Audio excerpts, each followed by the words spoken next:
Ukijaribu kufanya utafiti wako binafsi, utagundua asilimia kubwa ya binadamu ambao wanaishi katika ulimwengu ambao tunaishi mimi na wewe ni maskini. Inawezekana hata wewe ambaye unatazama video hii bado haujafanikiwa. Ulishawahi kujiuliza ni kwa nini haujafanikiwa pamoja na jitihada mbalimbali ambazo unazo kwenye maisha yako? Zipo sababu mbalimbali ambazo hupelekea asilimia kubwa ya binadamu waendelee kuwa maskini pamoja na jitihada mbalimbali ambazo wanazo kwenye maisha yao, na sababu mojawapo ni vifungo. Vipo vifungo mbalimbali ambavyo binadamu wengi wanaishi ndani yake, na ni vifungo ambavyo ndivyo vinavyowafanya waendelee kuwa maskini katika maisha yao, na kama wasipotambua kama wapo ndani ya vifungo hivyo hawatoweza kufanikiwa. Kwa sababu natamani wewe ukawe moja kati ya wanadamu ambao watafanikiwa katika uso wa dunia. Ndani ya video hii nitakwenda kukuambia vifungo 5 vinavyokusababishia umaskini bila wewe mwenyewe kujua. Kama nawe ni moja kati ya binadamu waliovutiwa na mada hii, amini video hii nimeitengeneza mahususi kwa ajili yako. Kama unatamani kuendelea kujifunza mambo mbalimbali kupitia video zetu, jiunge nasi kwa kusubscribe katika chaneli hii ya Fafanuo Media. Hapo utakuwa wa kwanza kupata video zetu pindi tunapoziweka kwenye chaneli hii. Hautajutia MB zako, kwani mara zote tunajitahidi kuwa bora zaidi ya jana. Asante, enjoy. Vifuatavyo ni vifungo 5 ambavyo vinakusababishia umaskini bila wewe mwenyewe kujua. Namba 1, hofu. Hofu ni moja kati ya kifungo ambacho kimewasababishia umaskini binadamu wengi bila wao wenyewe kujua. Inawezekana hata wewe ambaye unatazama video hii muda huu, kuna baadhi ya mambo ambayo umeshindwa kuyafanya kwenye maisha yako, si kwa sababu hauwezi kuyafanya, bali ni kwa sababu umetawaliwa na hofu. Tunaweza tukagawanya hofu katika makundi makubwa mawili. Kundi la kwanza ni hofu ya kuthubutu. Unajua, katika ulimwengu ambao tunaishi mimi na wewe, kuna nyakati fursa mbalimbali huwa zinakuja katika maisha yetu, lakini kwa sababu ya hofu, wanadamu wengi huwa wanaogopa kuthubutu katika fursa hizo, wakihofia kupoteza kile walichokuwa nacho. Lakini kuna nyakati mwanadamu anaweza akaona fursa, lakini anafikiria watu wengine watamuonaje. Anajikuta anaendelea kuishi katika maisha ambayo binadamu wengine wamezoea kumuona akiishi. Na kundi hili la hofu limewasababishia binadamu wengi washindwa kutimiza malengo ambayo wamejiwekea kwenye maisha yao, kwani kanuni mojawapo ya mafanikio, lazima uangalie kile ambacho ni sahihi kwako. Usihofie binadamu wengine watakuonaje. Kama unatamani kufanikiwa, lazima ufumbe macho, uzibe masikio, uishinde hofu bila kujali binadamu wengine watakuonaje. Wewe fanya kitu ambacho unaamini ndicho kitu ambacho kitakusababishia uweze kujitoa katika wimbi la umaskini na ukaweze kutimiza malengo yako. Lakini kundi jingine la hofu ni hofu ya mabadiliko. Tafiti mbalimbali za kisaikolojia zimekuwa zikithibitisha kuwa kwa kawaida ubongo wa mwanadamu huwa unajihami katika hatari mbalimbali, lakini kuna baadhi ya vitu ubongo unaweza kuvitafsiri kama hatari, hali ya kuwa vitu hivyo sio hatari, na kitu mojawapo ni mabadiliko. Unajua, ubongo una kawaida ya kukushawishi kufanya vitu ambavyo umezoea kuvifanya katika maisha yako, kwa sababu ubongo unakuwa unajua hatima ya vitu hivyo. Ndiyo maana unapotakiwa kufanya kitu ambacho haujawahi kukifanya, ubongo unaweza kukupa hofu, ukajikuta una wasiwasi, na mwisho wa siku ukajikuta unaogopa kufanya kitu hicho kwa sababu tu ni kipya katika maisha yako, na ubongo umekitafsiri kuwa inawezekana ni kitu hatari kwenye maisha yako. Kwa sababu hiyo ukajikuta unarudi nyuma, unaacha kufanya kitu ambacho kingekwenda kuyabadilisha kabisa maisha yako.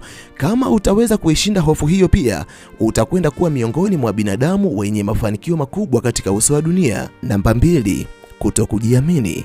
Kutokujiamini ni kifungo kingine ambacho kimekuwa kikiwasababishia binadamu wengi umaskini bila wao wenyewe kujua. Unajua ni nini ambacho kitatokea kwenye maisha yako pindi utakapokuwa mwanadamu ambaye haujiamini? Kama utakuwa mwanadamu ambaye haujiamini, kwanza kabisa hauwezi kufanya maamuzi ambayo yatakuwa na tija kwenye mafanikio yako. Lakini kwa sababu wewe ni mwanadamu ambaye haujiamini, pia hauwezi kuchukua hatua katika fursa mbalimbali ambazo zinakuja kwenye maisha yako, kwani mara zote utakuwa na mtazamo wa kushindwa. Utajiona wewe ni mwanadamu ambaye hauwezi kufanya kwa usahihi kama inavyokuwa kwa binadamu wengine au zaidi yao.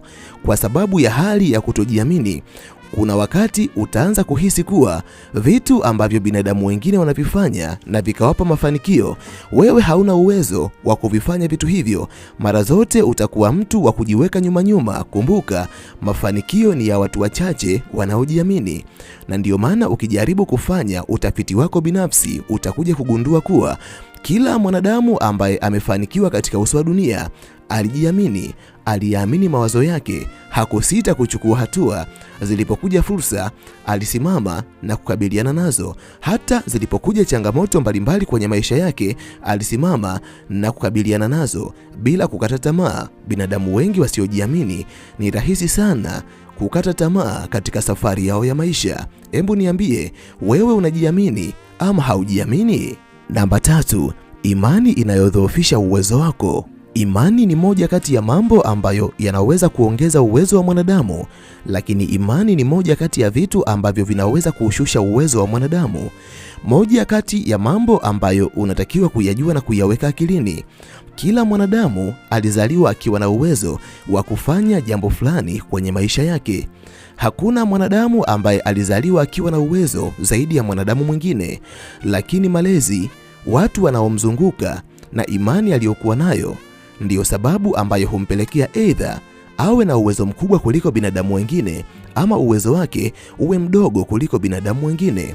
Ngoja nikwambie kitu kimoja, ikiwa wewe ni mwanadamu ambaye unaamini ulizaliwa ili uje kuwa tajiri, lazima hata tabia zako zitakuwa za kitajiri, na kwa sababu hiyo utakwenda kuwa miongoni mwa binadamu ambao wamefanikiwa, kwani utaziishi ethics za utajiri. Lakini kama wewe ni mwanadamu ambaye ndani yako unaamini hauwezi kufanikiwa, utaanza kujikuta unaishi maisha ya kimaskini. Tabia zako zitakuwa kama za kimaskini, na hata ethics zako za maisha zitakuwa za kimaskini. Utakuwa mwanadamu ambaye ukiona mtu amefanikiwa unaamini huyo alizaliwa ili aje kufanikiwa, alafu ukiona wewe una maisha magumu unaamini wewe Mwenyezi Mungu alikuumba ili uje kuwa na maisha magumu. Lakini ngoja nikwambie kitu kimoja, haijalishi wewe ni nani, umezaliwa kwenye familia gani, umetokea wapi, bado unaweza kuchukua hatua na ukaweza kufanikiwa kuliko binadamu wengine, na huenda ukawa mkombozi katika familia yenu. Namba 4, kuishi maisha yasiyokuwa yako kwa lengo la kuwaridhisha ama kuwafurahisha watu wengine. Unajua, katika ulimwengu ambao tunaishi mimi na wewe, asilimia kubwa ya binadamu hawaishi maisha yao. Wengi wao huishi maisha yenye mlengo wa kuwaridhisha ama kuwafurahisha binadamu wengine. Hebu jiulize, matumizi ambayo umekuwa ukiyafanya kila itwapo leo katika siku zote za maisha yako yanatokana na matakwa yako, ama huwa unahitaji watu wengine wakuone kama mtu mwenye fedha kuliko wao? Kama wewe ni moja kati ya binadamu wa kundi hilo, ujue kabisa unashindwa kufanikiwa kwa sababu unaishi maisha ambayo siyo yako. Unawafurahisha watu wengine, yani unataka watu wengine wakuone kama mtu aliyefanikiwa, hali ya kuwa vitendo ambavyo unavifanya vinakukosti, vinakuwa kama kizuizi ambacho kinakuzuia usiende kufanikisha ndoto na malengo uliyokuwa nayo. Ninakushauri, kama wewe ni moja kati ya binadamu wa kundi hili, acha tabia hiyo na utakwenda kuwa miongoni mwa binadamu wenye mafanikio kuliko binadamu wengine, kwani kitendo hicho kinakuweka katika gereza ambalo hautaweza kufanikiwa mpaka utakapoweza kujitoa. Namba 5, kulazimisha upendwe na kila mwanadamu ambaye unakutana naye katika safari yako ya maisha. Unajua ni kitu gani ambacho kitakwenda kutokea katika safari yako ya maisha pindi utakapoishi maisha ya kulazimisha upendwe na kila mwanadamu ambaye unakutana naye kwenye safari yako ya maisha? Kwanza kabisa, utakuwa mwanadamu ambaye hauna msimamo na maisha yako.